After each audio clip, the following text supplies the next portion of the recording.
Sidap tak mimpi hari ini.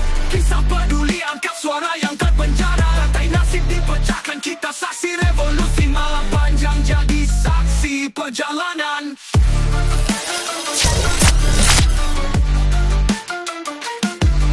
Assalamualaikum warahmatullahi wabarakatuh. Salam sejahtera. Salam Malaysia Madani. Hari ini kita bertemu lagi bersama dengan Social Aspirasi untuk episod yang ke-9. Kita dah bercuti lebih kurang 2 minggu sebab ada perkara penting yang kita terpaksa, and the whole team terpaksa kena drag. Kita drag. So kita skip lah 2 minggu kan. Kita skip 2 minggu. Memang Kita kena bagi ada masa senggang lah sikit. iyalah, Supaya kami berehat dan berfikir. selain daripada kami berpodcast, selain itu kami juga ada juga aktiviti-aktiviti sosial yang kita terpaksa laksanakan Ya. atas rasa kebertanggungjawab kita kepada masyarakat. Macam mana Jim? Sihat? Alhamdulillah. Okay Wan, lama kita tak berjumpa. Alhamdulillah. Dapat lagi juga kita jumpa minggu ni ya. Minggu ni kita berjumpa lagi. Rancangan kita yang ke-9. Sekejap masa. Rasa dulu macam awal-awal dulu kita buat dulu nak simple je kan. Tak ada pun nak Rasa macam alah, ni rekod santai je. syok-syok kan. Tapi until now, daripada kita dulu start nak ke situ, nak ke sini, kita nak maklumkan kepada semua followers. Bahawasanya hari ni kita dah launch kita punya website rasmi kami. Website rasmi www.socialaspirasi.com. Ya. So bagi semua followers dan juga pendengar mana-mana yang berkelapangan nak melayari di laman web kami, silakan. Cuma kita ada sediakan di dalam laman web tersebut macam sukarela lah. Maksudnya sukarela untuk bersama dengan tim kami, tim Social Aspirasi, di mana segala keilmuan di dalam podcast ni, daripada segi penyediaan bahan, daripada segi editing, dari segi penyusunan prop, Ya. Dan bukan itu saja. kita akan ajar everything secara percuma. Dan kalau sesiapa saja kalau bukanlah nak sertai sebagai kru kami, boleh juga untuk melayari laman sesawang tersebut untuk mengisi borang di mana mungkin ada idea, ada pandangan untuk kebersamaan kami Ya, berjayakan podcast atau siri-siri yang mendatang. betul. Sebab apa? Yalah, mungkin ada yang agak berat untuk menggunakan platform macam parti politik, pertubuhan. Mungkin platform yang kami sediakan melalui podcast ini dengan harapnya dapat membantu mana rakan-rakan yang mahu bersama untuk memberikan sedikit pandangan dan juga buah idea untuk kita memajukan lagi masyarakat kita. Baik. Okey, Wan. So hari ni macam mana kita ni? Hari Hari ni sebenarnya tajuk kita hari ni nak cerita pasal penjara janji. Penjara janji, Tetapi janji itu yang kami dipenjarakan hari ni. janji dicapati. Dicapati. Kami telah dicapati kan. Dicapati kan. Tapi tak apa kan. Sebabkan rakan tetamu kita yang kita jemput pada hari ni last minute dia memaklumkan dia ada kecelakaan yang berlaku pada ahli keluarga. So kita tak boleh nak tolak lah. Takkan nak marah kan. Benda dah berlaku. Ya. So dia aku kata lebihkanlah dulu keluarga kan. Sebab ini mungkin minggu depan, mungkin 2 minggu lagi. Podcast ni masih diteruskan juga. Ya, kita sentiasa ada di sini. Ya, betul. So kita nak teruskan jugalah dengan tajuk ni. Kita jangan teruskan. Jangan teruskan. Kita simpan untuk tetamu kita. Tapi kita tadi kau ada satu idea kita nak discuss pada hari ni. Apa dia? Ada ke aku cakap dia? Apa berkaitan dengan apa? Penipu. Tak apalah kan. Rasanya dia ada merit-merit lah juga dengan tajuk yang kita nak bersama dengan tetamu kita pada hari ni. Bukanlah cakap tetamu kita tu penipu tau. Tak. Cuma dia ada kelebihan dan juga pengalaman dalam menangani golongan-golongan scammer. Scammer. Scammer tu ya betul mirip penipu. Tapi kalau scammer tu tak mirip dengan rasuah. Dia tak sama. Dia adalah dalam lingkungan yang dengan perkataan pun beza, dengan maksud pun dia berbeza. Bukan rasuah tu menipu rakyat? Tak. Bukan kategori. Dia bukan dalam kategori menipu. Okey. Sebab rasuah ni dia lebih Macam mana? Dia ni lebih menjurus kepada dia bukan memperdaya. Dia tak ada ambil apa-apa, cuma dia mengambil kesempatan di atas peluang yang dia ada. Menipu ni dia memang tak ada buat apa. Dia untuk dia macam untung buta je lah. Sebab apa, kalau dalam rasuah dia ada juga kedua-dua pihak mendapat keuntungan. Okey. Kalau menipu memang satu pihak je akan yang akan untung. Okey. Faham tak? Betul, faham. Maknanya kalau kau dia suruh masuk kau masuk RM5,000 memang bye-bye. Bye-bye lah. Tapi kalau rasuah ni tak. Dia mana win-win situation dia? Kalau ikut nepotism. Nepotism adalah yang termasuk dan juga tergolong di dalam rasuah.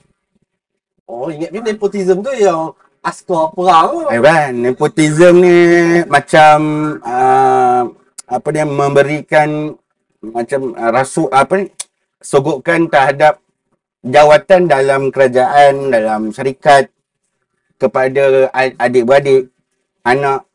Itu yang dikatakan nepotism. Dia kelik-kelik dia je lah. So dia tidak memberikan sesuatu penjawatan itu kepada orang yang sepatutnya. So bila kita berikan satu penjawatan tu kepada bukan pada haknya, maka automatically lah kita dah tahu akan berlaku kemunduran. Yalah. Bila kau ada kuasa memberikan satu jawatan kepada orang yang tidak sepatutnya, so apa akan berlaku? Mundur lah. Mungkin dia tak nak buat kerja. So mungkin dia akan menjadi orang tengah terhadap orang yang memberikan kuasa untuk menjalankan kerja-kerja mengutip rasuah. Mungkin kita tak tahu. Tapi pernah juga aku berdiskusi lah kan, berkenaan dengan sekiranya aku ada kuasa, namun aku memberikan jawatan tu kepada kawan aku, tapi kawan aku tu adalah orang yang sesuai untuk duduk di kerusi tu. Adakah itu dikira nepotism? Itu macam mana pula? Adakah dikira nepotism? Dia kalau ikut daripada segi istilah, dia kata nepotism juga. Sebab dia tak ada macam ada temu duga dulu. Dia tu guna kabel lah. Dia macam guna kabel lah. Betul lah tu. Faham lah. Sedikit sebanyak kataan baru nepotisme. Okey. Baik, itulah kau punya sedikit sebanyak kesimpulan lah. Bukanlah kesimpulan, awet lah. Tiba-tiba nak buat kesimpulan. Apa dia berkata, definisi brief, awalan. Boleh lah kan. Ini kita dah cuba garapkan ni lah daripada tetamu ni. Lari habis. Lagi sejam lah. Dia terus lari habis. Tak nak buat apa. Apa yang nak cerita pasal scammer ni kan? Betul lah. Apa yang nak berlaku sebenarnya? Aku pun sebenarnya perkataan scammer ni semenjak lepas daripada PKP tu aku baru orang kata baru terdedah. Kalau tak sebelum tak tahu. Yang aku tahu penipuan di dalam talian. Tak faham. Orang punya scammer ni sebenarnya scammer ni dahsyat. Dia punya improvise daripada dalam tempoh yang singkat. Dia boleh jadi macam wow. Dia dahsyat lah. Dahsyat. Aku ada, tapi kebanyakannya target mereka adalah golongan-golongan yang berusia. Tapi kalau ikut ada juga yang sekarang ni, kalau level sekarang bukan dah golongan yang berusia lah. Yang sebaya, yang bawah lagi, yang bijak-bijak pun kena. Golongan elit pun kena. Elite pun kena. Maknanya scammer ni dia pandangan dia jauh. Yes. Dia akan sepatutnya kalau contohlah macam kita.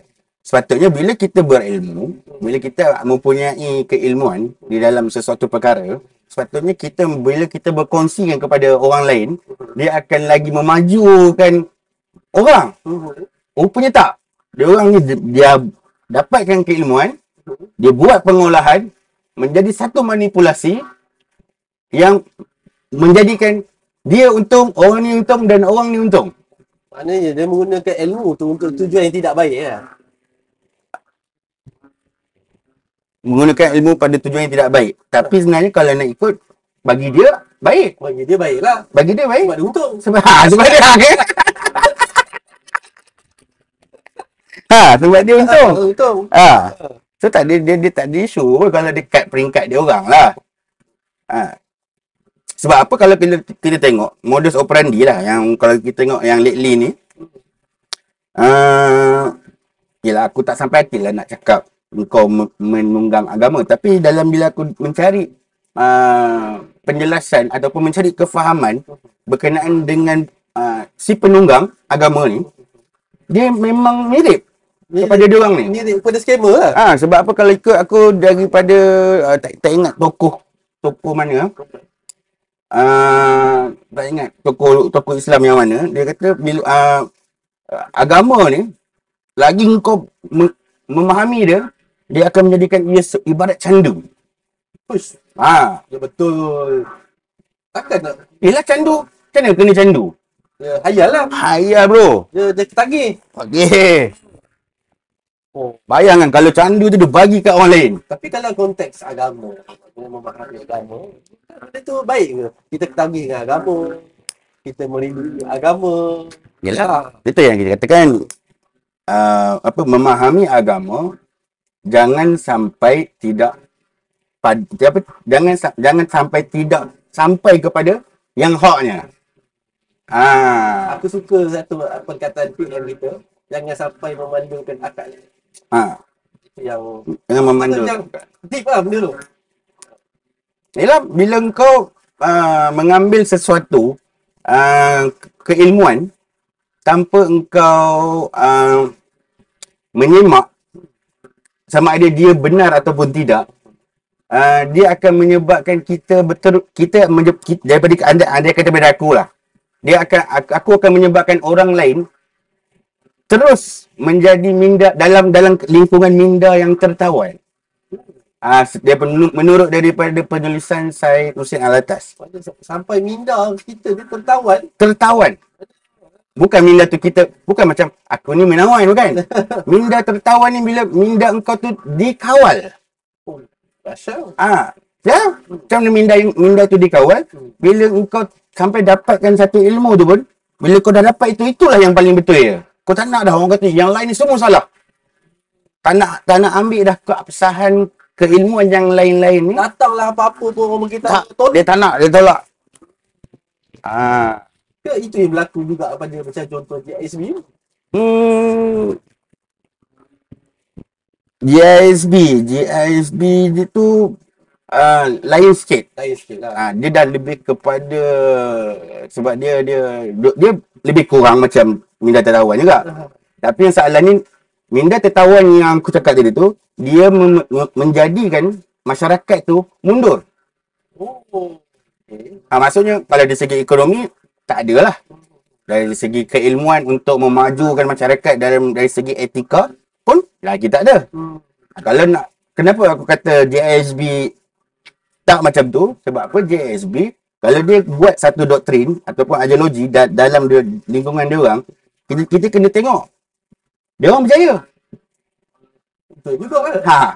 Jaya sampai puluh-puluh juta. So macam mana yang kita nak kata yang JISB tu menggunakan dia nak dikategorikan sebagai minda tertawan, ataupun sebenarnya kalau aku lah melihat, sebenarnya JISB tu sudah beralih kepada minda yang tidak tertawan. Dia mempunyai satu ideologi dan juga pandangan mandiri dia sendiri tanpa mengikut sistem kapitalis yang ada sekarang. Maknanya dia tak terkesan dengan apa aturan yang di luar konteks. Tak mampu.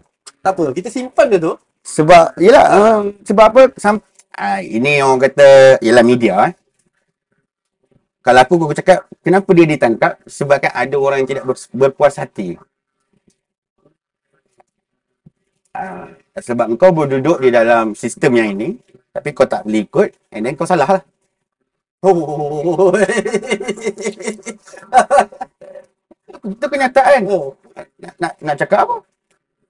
Wallahualam. Wallahualam. No comment. Kita akan simpan perkara tu. Ini hanya pendapat. Dia tak ada kena mengena dengan siapa pun. Ini dia lah bila kita takkan salah pula bila aku membaca dan aku cuba merungkaikan daripada apa yang aku baca berdasarkan daripada konsep-konsep dan juga teori-teori yang ada. So akhirnya kepada kesimpulan untuk apa yang aku baca, itulah kefahaman aku. Dan aku tidak menyalahkan sesiapa. Tapi itulah yang berlaku. Apa kita simpan dengan panel kita yang akan datang? Ya. Yeah. Kemungkinan kita tanya pada orang yang hak lah. Ya, kita akan tanya nanti kepada orang yang hak. Sebab kami pun ada juga beberapa pandangan yang berlainan sikit daripada yang berlaku apa ni? Yang daripada rakan-rakan podcast yang ada. Betul. Yang dia orang dah tanya. So, kami pun ada juga satu pertanyaan. Yalah. Nantilah.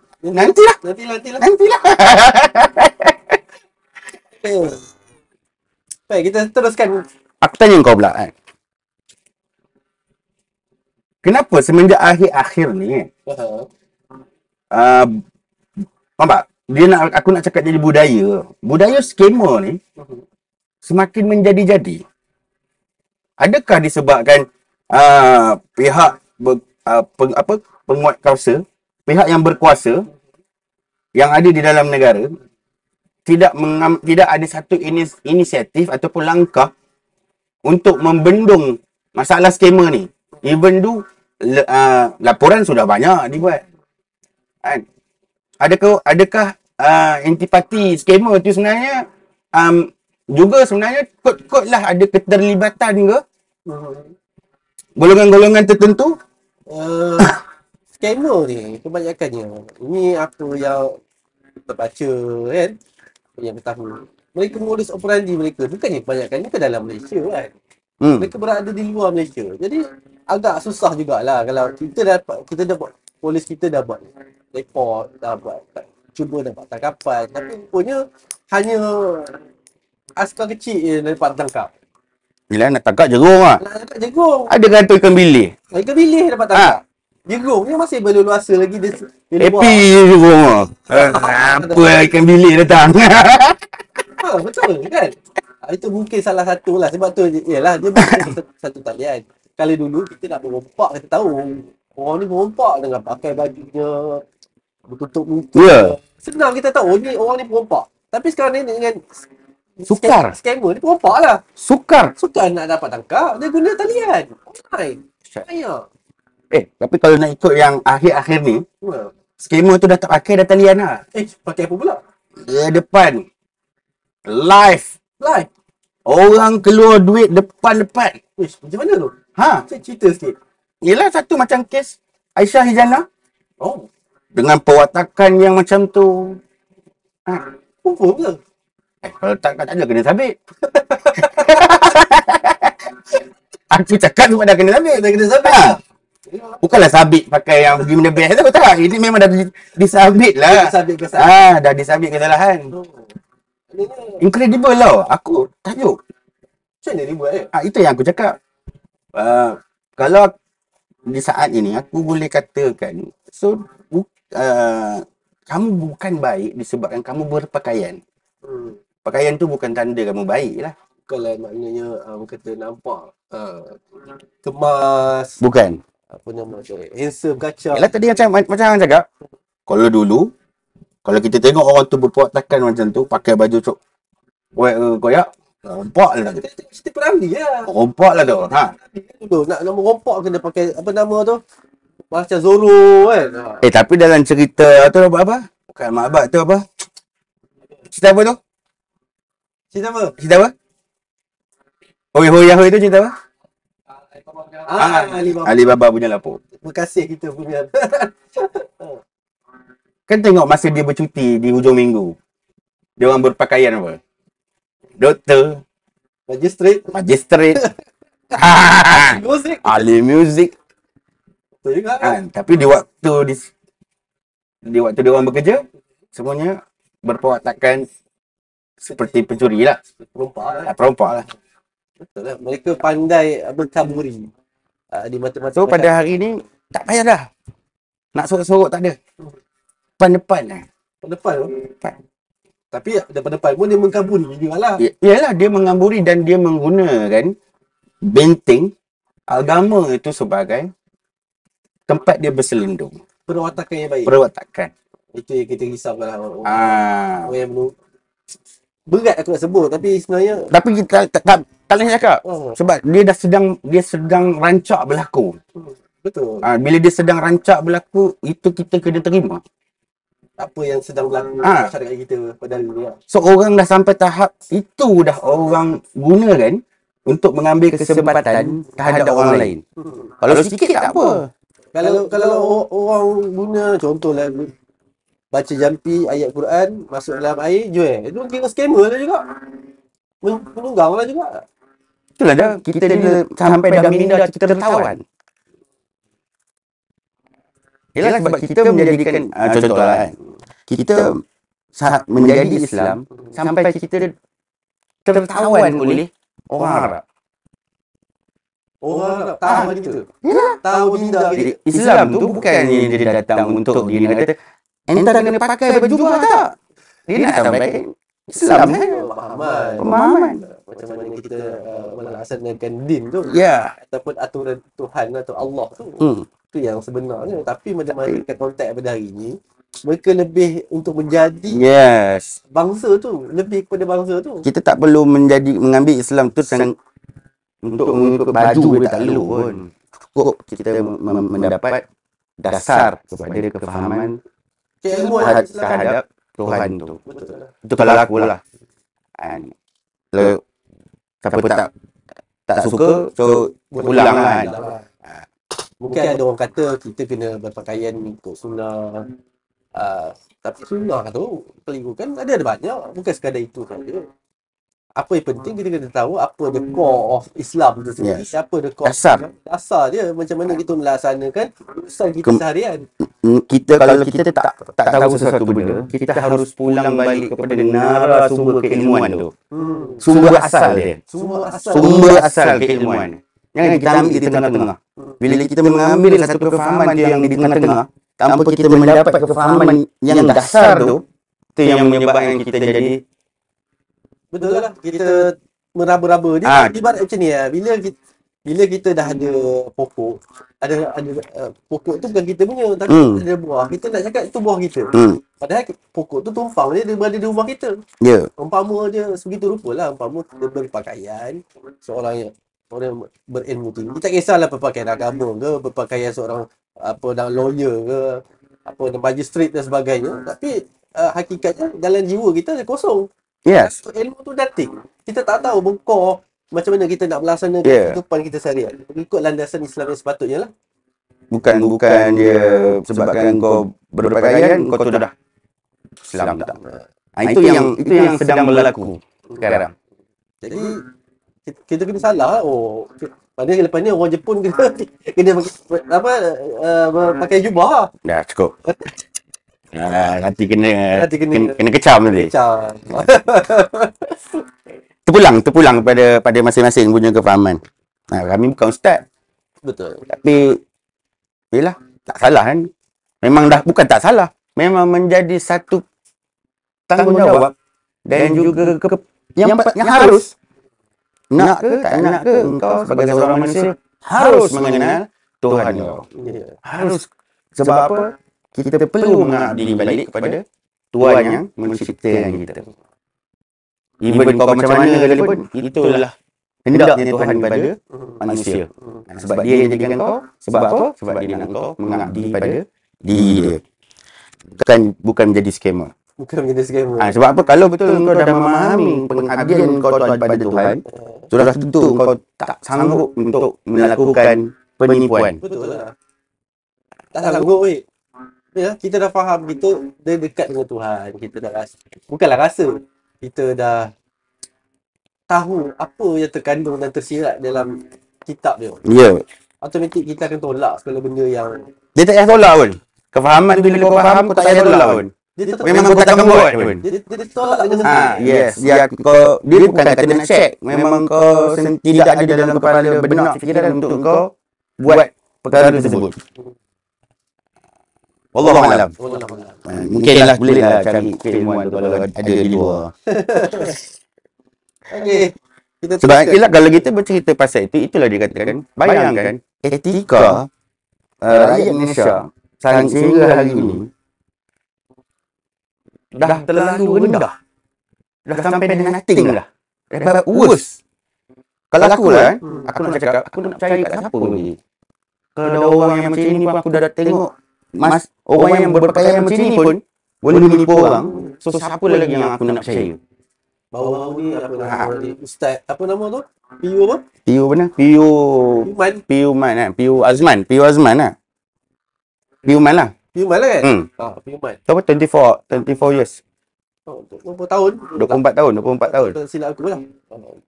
Incredible. Kita tahu dia sebagai keilmuan dia yang agak tinggi, bagi ceramah dekat TikTok dan sebagainya. Tak sangka. Yalah, walaupun orang kata itu apa kata belum tentu sabit, tapi masalahnya dia dah telah disabitkan kesalahan. Bila dah disabitkan kesalahan, mana dah terbukti lah apa yang berlaku pada dia pada hari ini. Beliau telah lakukan lah. Betul? Macam mana kita nak mencari semua orang yang betul? Kalau dulu kita cakap, kita cari orang atau guru yang betul untuk kita dapatkan ilmu yang benar. Masalah pada hari ini dengan zaman yang chaos ni, kita nampak orang tu seakan benar. Bila kita beri, rupanya salah. Salah.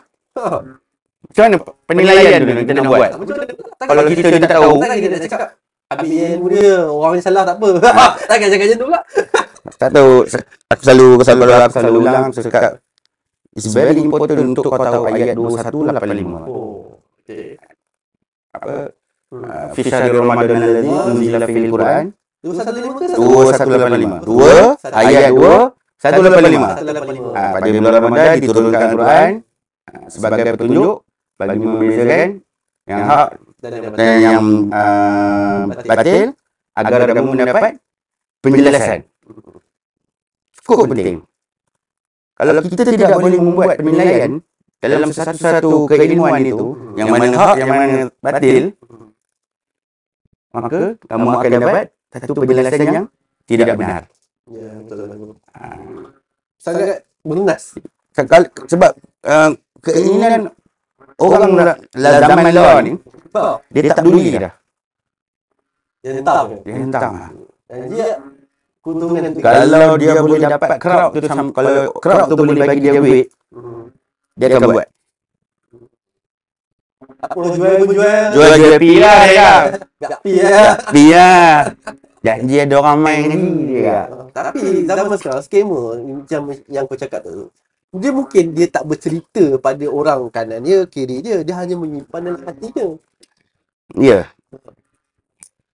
Mungkin. Itu yang kita risau. Kita patah balik kita punya episod yang dulu pasal psikopat dengan narsistik tu. Dia ada terkaitan dengan Dia orang ni ada keterkaitan daripada apa yang tajuk kita nak cakap hari ni dengan apa yang tajuk yang kita dah discusskan sebelum ni. Bukan dia punya kesinambungan tu, dia akan ada rentetan tu dia ada. Susah kan? susah. Dia contohlah macam anak aku lah, dia tanya, bah, bendera Israel tu apa? Bendera itu bendera Yahudi kan? Yalah bendera Yahudi. Okey. Yahudi jahat. Aku cakap, Okey. Fatihah kan? Cakap, mana boleh cakap? Mana boleh kamu cakap bendera itu bendera Yahudi dan kamu boleh mengatakan semua orang Yahudi jahat? Tak boleh. Kamu tak boleh cakap macam tu. Selagi kamu tidak menilai orang itu dia baik atau tidak, kamu tak boleh buat keputusan, tak boleh buat satu kesimpulan yang macam tu. Pukul rata. Kamu tak boleh pukul rata semua orang macam tu. Kamu kena tahu lah.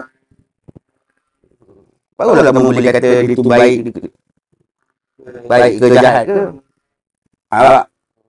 Sebab kepentingan untuk kau menilai, untuk dapatkan benda tu hak ataupun tidak. Betul lah. Kau tak boleh ambil yang kita.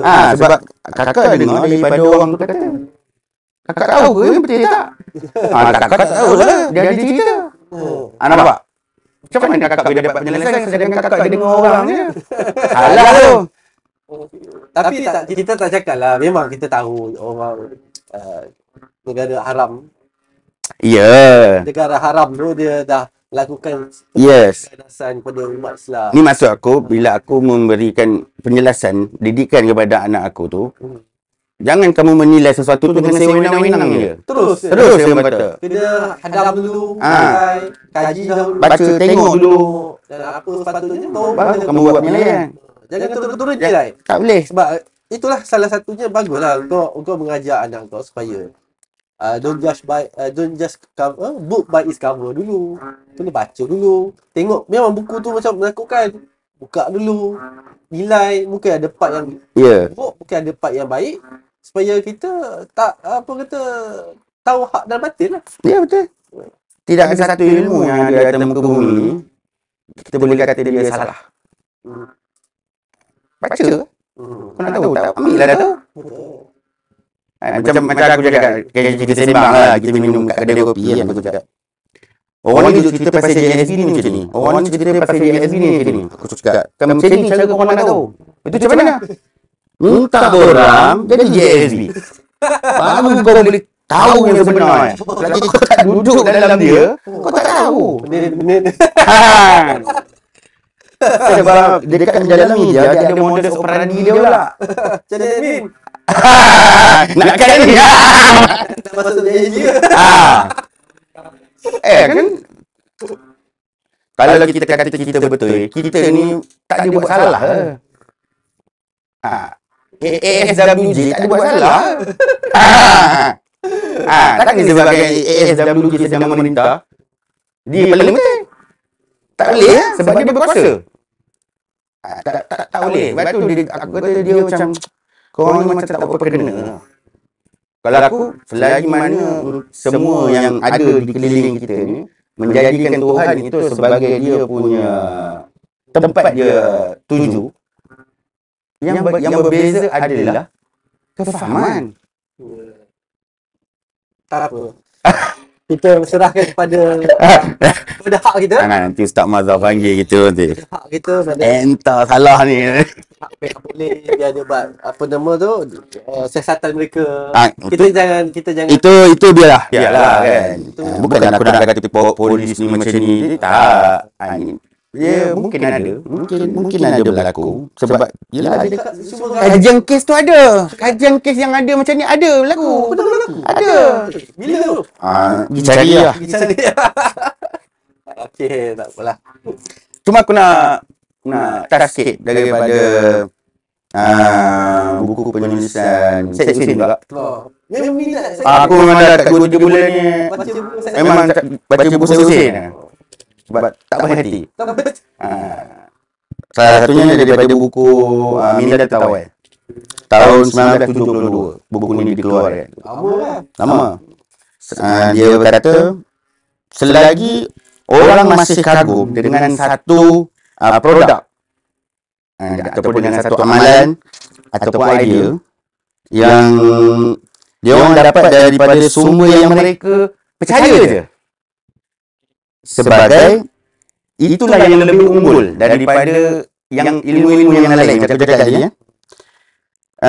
Maksudnya dia masih lagi dalam minda yang tertawan, yang sedang ditawan. Okey. Dengan tanpa soal, dengan tanpa ditanya, dengan tanpa diselidik,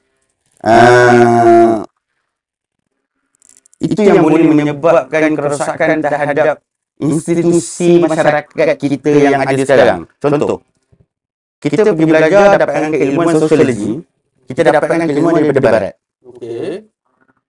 Kita balik Malaysia, kita gunakan, kita kata yang barat tu lah yang paling power sekali.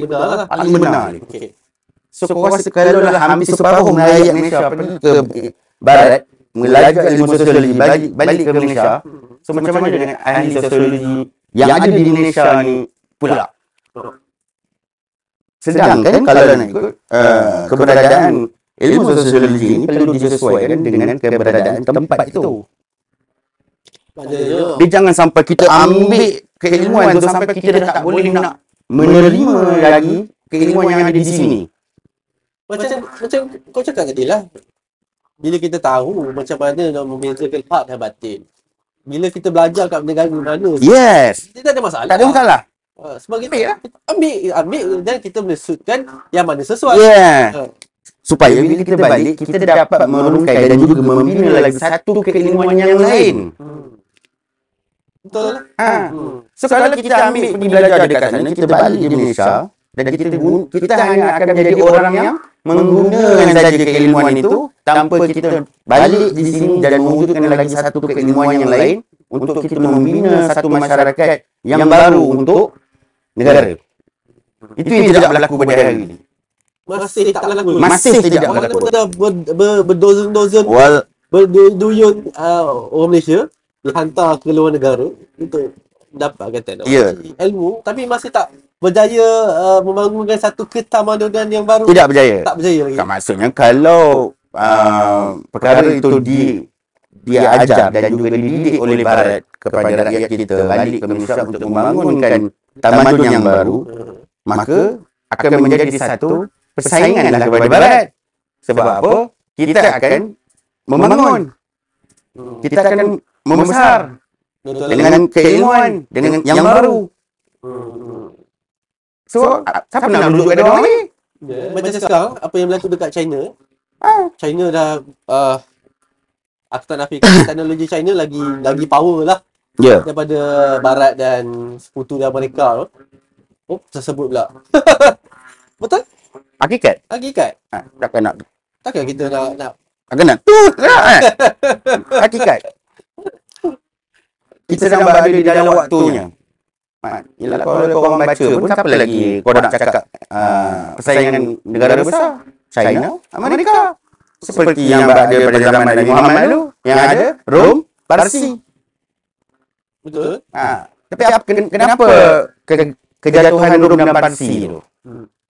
Cuba cari. Melilang je. Kenapa dia boleh kalah? Sedangkan dua-dua adalah kuasa besar. Betul? Macam Dan bagaimana pula Muhammad mengambil kesempatan di atas kelemahan dua negara? macam mana dia Macam mana Muhammad boleh menggunakan kesempatan dan sehingga berjaya membentuk negara Madinah dan sehingga 3/4 dunia dia memerintah. Apa yang Muhammad buat? apa Nabi Muhammad kita Apa yang Nabi Muhammad buat? Jadi lagi dulu. Apa yang dia buat? Baik, tadi aku cakap maksudnya kalau kita pada hari ini ataupun kerajaan pada hari ini memberikan ruang kepada ahli-ahli sosiologi dan antropologi dan yang mungkin boleh bergabung dengan ahli-ahli ekonomi, sebenarnya satu keilmuan yang baru itu dapat kita bina, dapat kita sesuaikan. Kita tak boleh dah mengikut, kita harus membina. Kenapa aku cakap macam tu? Kalau kita baca balik, ini bukanlah nak jilat PMX ke tak? Kan? Ini kalau kita tengok masa awal dulu pemerintahan PMX, aku cakap Madani hanya kerangka saja. Dia just kerangka je. Percayalah. Aku cakap. Dia sebab apa dia tak, kalau dia boleh buat, semua orang akan faham nak buat apa. Betul? Dia tak macam satu Malaysia, program Malaysia. Kita tahu objektif dia Dia tahu dah nak buat apa. Tapi tak sama macam Madani. dia terlalu luas sampai dia aku boleh katakan dia terlalu bersih. Kan? Yang di mana kalau siapa yang nak lakukannya bukanlah orang yang orang bersih kena orang bersih. Macam orang bersih buat. Orang yang kotor tak boleh Yelah, kita kefahaman yang mudah kita lah kan. Nanti orang kata alah jilat. Baca. Cari balik. Mana asal usul dia perkataan Madani? Sebab dalam Madani tu tak banyak pun. Ada M, ada A, ada D, A-N-I. Ada 6. Kan? Ada mampan. Sustainability. Lepas tu dia ada bukan hormat. Sejahtera. Dia ada damai yang sejahtera. Lepas tu dia ada daya kreatif. D. Daya kreatif. Maknanya sejahtera aman ni, sejahtera aman. Lepas tu kena kreatif. Kena kreatif. Tadi macam aku cakap tadi, berikan peluang kepada ahli-ahli sosiologi, ahli-ahli antropologi yang ada ni, garapkan satu kefahaman yang baru supaya kita boleh laksanakan dengan secara mampan dalam masyarakat. Betul. Supaya apa? Dapat kesejahteraan tadi. A tadi tu. Kita akan dapat kedamaian yang sejahtera dari segi ekonomi, dari segi kehidupan, dari segi pendidikan. Okey. Kan? Lepas dia ada daya kreatif, itu dia ada hormat. Oh, lepas tu Automatically dia akan dapat. yalah, betul lah. Sebab ada ilmu, sebab Sebab kau dah sejahtera dah. dah sejahtera, aman, kreatif. Dah kreatif. Akhirnya Kau akan dapat menghormati lah. Saling tolong bantu-membantu. okey. Kemudian dia nak move ke depan. Dia akan bawa keyakinan. Keyakinan itu harus berjalan bersama. Dia tak boleh single. Dia tak boleh single. Dia tak boleh satu kaum dia. Betul. Layu je pergi, tak boleh. Untuk umat manusia ke? Meladani ni bukannya untuk Dia untuk manusia, bukan untuk satu kaum. Satu kesesuaian tu kepada masyarakat majmuk tu.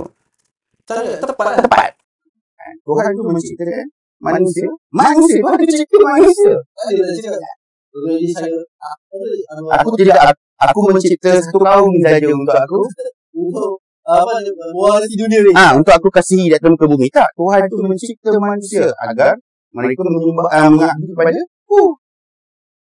So bila dah dapat keyakinan untuk berjalan bersama, tidak ada syak orang sangka, tidak ada prasangka di antara kita, maka akhirnya kita akan mendapat ihsan di akhirnya saya.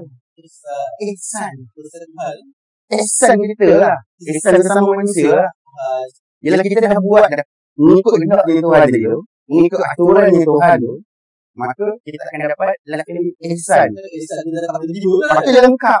Madani, Madinatul Munawwarah, Madinah. Ada kaitan dengan perkataan Madinah tu lah. Tempat aturan itu dilaksanakan. So ketika Madani tu bukan kecil. Satu di akhir daripada buku tu kalau kita tengok,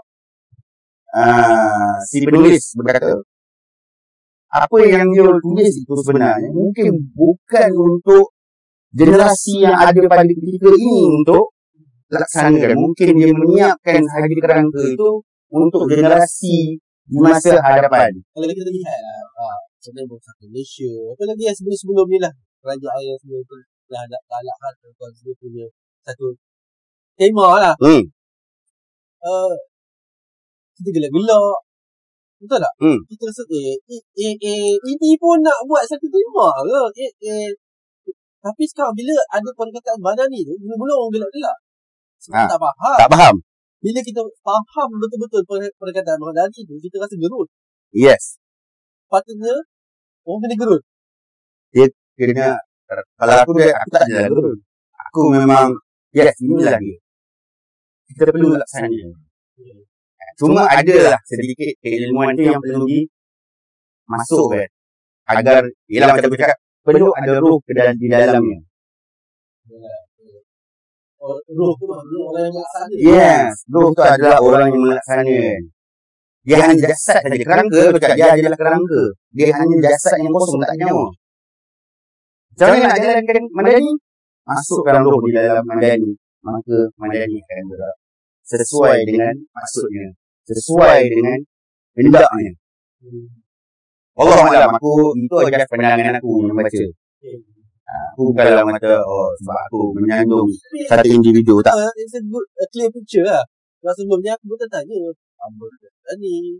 Tapi aku nampaklah ada similarity dengan perkataan Madinah tu kan. Ini cuma Yelah sebab aku memanglah memang sentiasanya tidak meninggal tertawan kan. Atau masuk ke menyeru orang cerita aku suka begini kan. Orang cakap A. Orang cakap aku cerita B. Sebab aku tahu kan sebab kenapa aku macam itu. Sebab aku tahu kau tengah cerita A. Cuma aku nak tengok apa yang B aku dengar juga. Sebab aku nak tengok. Boleh suit ke tak? Suit tak? Tu je.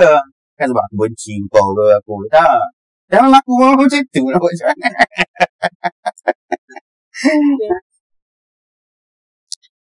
Okey. Kemana lagi kita? Disebabkan tamu tak ada hari ni, so kami terpaksa nak bersepah hanya. Ada lagi? Ada lagi? Dari segi, yelah, cerita pasal inventory tadi kan.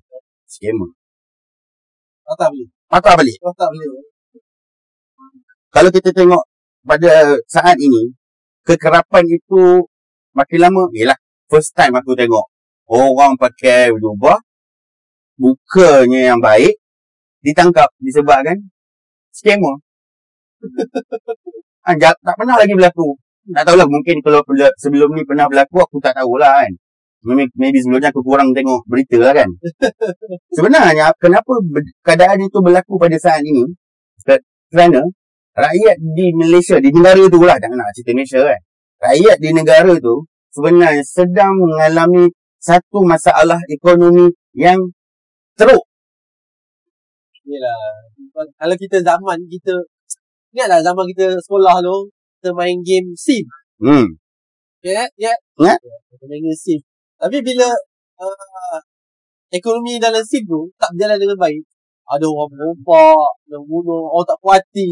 Perkara yang sama berlaku juga lah. Bila kita hidup tidak menurut aturan yang benar.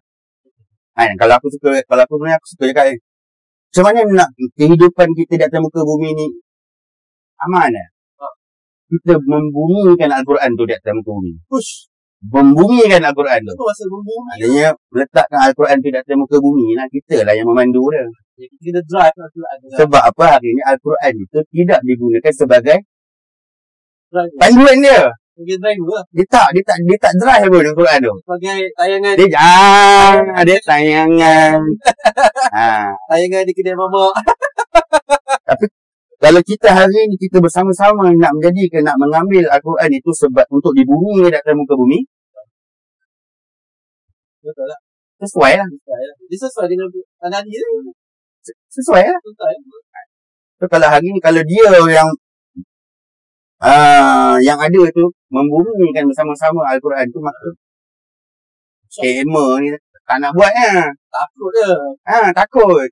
Buat apa dia buat? Dia cakap, No point dia. ni lagi senang kata dia. Dan bila kau dah kehidupan masyarakat dan sejahtera, buat apa nak tipu? Dia dah harmoni. Cukup. Apa nak tipu? Sebab zaman dulu kita back to boleh zaman dulu lah ya. Mak ayah kita kata lulus. Pergi mana-mana pun tak ada pun orang kacau. Lepas tu lebih harmoni, lebih menjaga, tak takut sedelaan. Jadi memanglah kita cakap orang semua tak cukup. Tapi zaman tu dengan mata wang zaman tu sesuai dengan keberadaan masyarakat sezaman tu. Jadi tidak akan ada masalah pada segi sosial, kewangan yang berlebihan. Tapi sebenarnya kita tengok pada hari ini inflasi ataupun kewangan gaji kecil, tapi keperluan melebihi daripada gaji. Dia tu sedikit sebanyak dia meracuni individu tersebut. Yes. Okay. Tadi kita cakap bila keperluan tu semua cukup, kita dah tidak akan lagi mencuri, tidak akan lagi berfikirlah tentang material kan tak? Betul lah. Itulah yang berlaku dalam JSB. Aku bukan JSB. Aku disclaim lagi. Aku dulu memang dah minta lah dengan borang aku nak ikut JSB. Ikut masa Dhamma Al-Kam. Dia kau tak nak bagi. Itulah yang berlaku dalam JSB. Kau nak apa lagi? Kau makan kau ada. Kahwin dapat. Tempat tinggal ada. Apa lagi nak kan? Mungkin kita tak tahu lagi yang ada lagi yang disediakan. Kita tak tahu. Allah Alam. hanya memberikan sedikit kepatuhan kepada pemimpin dalam kau. Tak naklah cakap kan. Tak apa. Banyak orang kata aku, oh kau ni sesat ni. Kita tanya orang yang hak tu nanti. Aku bukan cerita pasal ibadah dia. Ni cerita pasal dia punya ideologi tu. Dia dah doktrin. Orang berikut tak? Aku ingat kan, kalau perkara-perkara yang macam ni, selalunya di barat saja yang ada. Contohnya macam di Israel. Ada satu kawasan tu, aku tak ingat. Kawasan apa? Nama dia? Bukan. Ada satu kawasan tu, dia dalam kawasan tu, dia sediakan semua semua free. Makan free, sekolah free, kereta free. Dalam kawasan tu tak ada siapa yang mencuri. Dia kerja. Hidup ke? Bukan kerja, hidup ke? Ya. Hidup ke? Dia beli. Semua ada. Oh, bodoh tu. Dia bukan pergi sekolah, dia bukan pergi nak kerja dia memang pergi sekolah untuk dia orang belajar. Dia orang ambil tahu keilmuan. Bukan pergi nak skor Tak ada grade. Tak ada. Hanya untuk dapatkan ilmu. Yes. Bila dia dah besar, dia akan pulang balik kepada negara tu. Tempat tu. Menarik tu. Itu kat sebelumnya, itu yang berlaku di luar negara, di Israel. Bila keluar cerita JSV ni yang aku kata, dia macam blueprint yang sama. So aku kata, aku bukan nak aku bukanlah kata nak, yelah, liwat tu salah lah. Tu one of part, lantak lah. Itu, biarlah yang berilmu, yang mengungkap ataupun serah dia dekat Tuhan kan. Serah je lah yang kepada yang arif. Yang penguasa. Serahlah kepada penguasa. Aku tak nak tahu. Sebab aku lebih minat dengan ilmu sosiologi tu kan. Macam mana sebab benda tu susah nak buat. Dia orang boleh dapat buat lah. Kenapa dia orang boleh buat? Maksudnya orang Melayu dah boleh buat. Dengan keuntungan, dengan kekayaan, dengan aset yang juta. 10 juta. 10 juta, 100 juta. Ini mirip ni macam dekat Israel ni. Macam boleh sama kan. Jarang orang Melayu boleh buat macam ni. Yang kita kena buat lah pada admin kita. Tak, maksudnya dekat dalam tu, yalah, kalau kita tengok ada juga yang bekas-bekas. Yalah, yang mengatakan macam tu, yang katakan macam ni, yang tak. Tapi yalah, kalau yalah, macam kita, macam aku cakap antara kita pun, yang mana yang sempurna semua orang. Jadi bukan cerita kesempurnaan ni, memang kita habis. Sikap akan sentiasa berubah kan. Sebab apa? Tuhan tu bagi kita 3 sarana untuk kita berilmu. Apa dia? Tuhan tu bagi kau mata, bagi kau telinga, dan bagi kau, selalu kalau kita baca, orang ketiga-ketiga akan kata hati. Dia kalau ikut kolbu tu, orang kata hati. Kolbu tu kalau ikutnya adalah yang paling jelasnya adalah akal. Sebab dia berbolak-balik. Kolaba. Jiwa lah. Dia akal. Akal. Hati tidak boleh menafsir. Sudah. Boleh hati kau menafsir nak makan apa? Boleh. Hati kau menafsir. Aku tanya hati nak makan apa dulu. Kalau kita macam sebelum ni kita hidup, dia kata, kejap aku ikut hati. Mungkin. Yang boleh. Hati tak boleh buat apa. Hati fungsinya adalah perasaan lah. Tak, fungsi hati bukan. Fungsi hati dia menapis. Menapis. Kan? Kenapa kita boleh cakap aku ikut hati lah. Tapi lu bagi kita jadi hati yang kaya ni dah ketahuan kita ni dah dididik oleh keilmuan yang lama, yang dulu-dulu, agar kita meletakkan kepada hati tu yang berbicara, akal tu yang berbicara. Mungkin dalam konteks bahasa kata lah. Yelah. Bila dah makin panjang, orang dah tak guna akal lah untuk menilai. Dia mendapatkan, dia berakal. Yalah. Dia akan ikut nafsu. Tapi kalau dia menggunakan akal tu sebagai dia medan dia yang untuk dia menilai, mungkin lepas ni kita akan panggil pula orang yang pakar bahasa. Boleh. Yang konteks tadi perkataan kenapa tak bagi hati dia, tak bagi akal. Kita boleh tanya. Aku tahulah dia punya tu kan. Tapi nanti kalau aku cerita sekarang panjang nanti. Kita tanya orang yang lebih tepat lah. Boleh, tak ada masalah. Itulah 3 sarana. Tapi kalau hari ni kalau kita lihat, kebanyakan umat manusia yang ada pada hari ni tidak menggunakan tiga sarana tu sebagai medium dia untuk dia berilmu. Kalau aku tadi dia saranan. Dia sarana lah. Tu banyak merujuk buku Indonesia. Tiga sarana utama untuk yang Tuhan berikan kepada manusia sebagai medium dia untuk dia berilmu dan berakal. Apa tadi? Mata. Tuhan bagikan mata. Telinga. Bagikan mata untuk kau melihat. Tuhan bagi kau telinga untuk kau mendengar. Tuhan bagi kau hati untuk kau berfikir. Takkan Tuhan bagi kau hati untuk kau berfikir?